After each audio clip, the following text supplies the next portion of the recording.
Hi friends, my name is Bharath Chandra. One of the valuation parameters to assess how a stock is valued is price to earnings ratio or PE ratio. PE ratio indicates how much you are paying for every 1 rupee of earnings or profit per share. PE ratio formula is very simple. PE ratio is equal to share price divided by earnings per share. Suppose P ratio is 50, it means that an investor is paying rupees 50 per every 1 rupee of profits earned by the company in the business. Usually, high P ratio means more expensive and lower P ratio is cheaper. However, we need to compare the P ratio of any stock to the industry or sector P ratio, which is the average of the P ratio of all stocks in that sector. The following are some of the stocks with P ratio below 20 currently. Aurobindo Pharma P ratio is 19.96, sector P ratio 33.6. So you can see that the sector average is much higher than the current P ratio of Aurobindo Pharma. Power Grid Corporation 18.69 P ratio, sector P ratio 33.8. Jindal Steel P ratio 18.31, sector P ratio 15.7. Vedanta 18.04 P ratio, sector P ratio 19.8. Motilal Oswal Financial Services 16.4 P ratio, sector P ratio almost the same 16. Bajaj Holdings 16.15 P ratio, sector P ratio 24.1. Adani Power P ratio 15.14, sector P ratio 33.8. NTPC P ratio 14.64, sector P ratio 33.8. LIC 13.75 P ratio and sector P 53.3. Petronet LNG 12.88 P ratio, sector P ratio 16.9.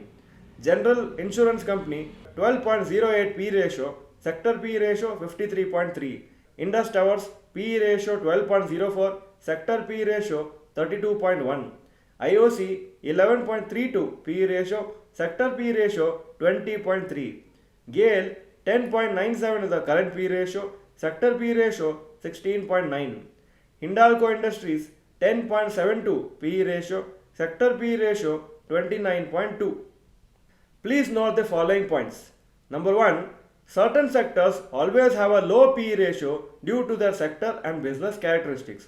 For example, steel, cement sector usually have low P ratio compared to FMCG, jewelry, etc. Point number 2.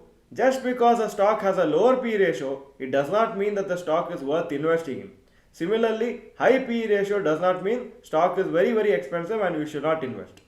You have to consider other factors such as its business, future potential, market share and sector. Many people make the mistake of only considering P ratio and get stuck in inferior stocks. Point number 4. P ratio is very important when you do lump sum investment in fundamentally good stocks and you are monitoring the other important parameters. Suppose you are investing in 10 lakhs or more, then you must observe the P ratio of the stocks and see whether they are high or low compared to the sector P ratio and also the historical average of the P of the particular stock. Point number 5. Usually for the banking and financial sector, a ratio more suitable than P ratio is price to book ratio. Price to book ratio is a ratio of the price of a share to the value of the equity in the company. So this is a more suitable thing because in financial sector, especially banking sector, the particular assets is actually the cash. 6. There is no standard P ratio for any stock. You cannot say that if P is below 20, it is cheap and so on. Each sector is different and it should be studied sector wise. If you like this video, please click the like button and mention in the comment section. This is a quiz question, so answer the quiz and then you can Google to learn further.